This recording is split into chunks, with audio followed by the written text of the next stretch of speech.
So on SUVs, minivans, trucks, you want to start at the bottom and the back.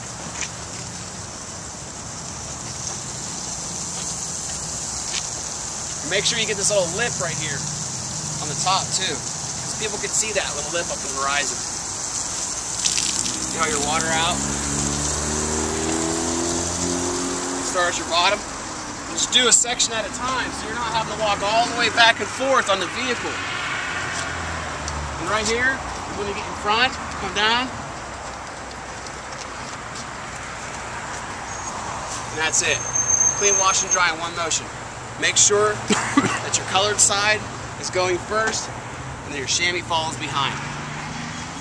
If you're going to do the bottom of the SUV and you're coming around the front, you're going to go 1, then 2, and then you're going to bring your Shamerrific up to the top up here and swing it around and come down the glass. So you're hitting that front horizon right here on the vehicle. So when people are walking by and they're looking at the vehicles, they're not seeing all that dirt in the very front of the vehicle.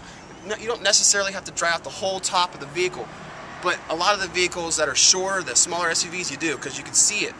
But if you can't see it, like the trucks, large SUVs, just make sure you hit the front of that SUV, and the client will be happy with that. So whenever you clean out the Shamerrific, you want to separate the Shamerrific from the fender to the hood.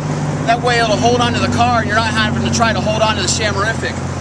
You don't want to get too close to the chamois part because you can put a hole in it if your pressure washer, your pressure is too high. But you do want to get close to this. This is where all your dirt is. You want to knock all this dirt off of this. So I'm starting off right here.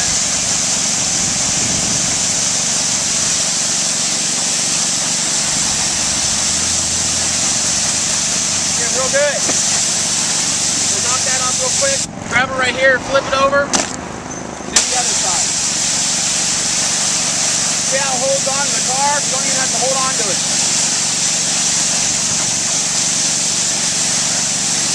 You want to do this every 2 to 4 cars. If you have high-end vehicles that you're doing, make sure you do it every 2 cars. Are consistent with keeping it clean, and that's what makes it work. The Shamerrific will not scratch the car, but the dirt in the Shamerrific will scratch the car, so keep it clean. So the simple tools that we have with this system are the hose and the hose reel, the pressure washer, and the Shamerrific.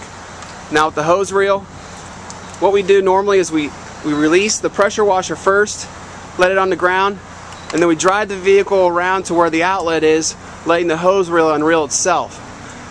And what you want to have on your pressure washer is you want to have a valve that will release all the air out. So it's a purger, and basically this is just a Y, and the Y goes into the pressure washer and it goes out onto the ground, or it sprays out on the ground or wherever you want it to spray. You open this valve up like this, and you open this one up.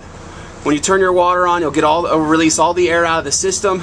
Then when it stops making its noises and blowing out air, and it's a constant flow of water, then you just close this valve, and then let this valve run into the pressure washer, and you won't have any air in the system, and you'll be running pretty smoothly. When you're done, you shut the pressure washer off, you reopen up this valve to let all the water out. You go over, shut your water off, and as you roll up, the water will leak out of here, so you're not having a bunch of water in your hose at the end of the roll, and it's not too heavy. And the gun you want to use is a simple handgun, just like this. We have our tip right there, just a sprayer tip. You can use any kind of tip you want. If you want to use a rubber seal at the end of it or something like that to protect it, that's fine. But it's a lot easier than using a longer one, because you can actually hold on to the gun and hold on to the hose rather than just holding on to the gun and the nozzle of the gun. This is where you apply your oils in here.